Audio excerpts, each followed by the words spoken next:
Yan, bali pumapasok po sila doon sa kubo. Sa lababo.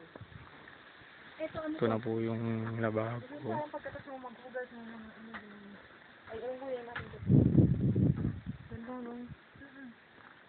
Lalo pa ng pinagkukunan mo ng buhay. Sarap mo nga yun, eh. Sarap makakal dito. Fresco. Diba, dala ka naman, ano yung mga una na mga, ano, yung mga di na ginagamit luma na. Dinadala mo rito. No? Fresco, sarap. Hindi tayo maupo. May kaka muna dyan. Ano yung germs? Yung parang yun na masarap na higaan? Germs. Oo, gusto ko ganitong bahay. Ang pangit. Ang pangit. Panga, kahit ko. Wala, walang gagamba dyan. Dapat nagdadala sa dito ng kape, termo.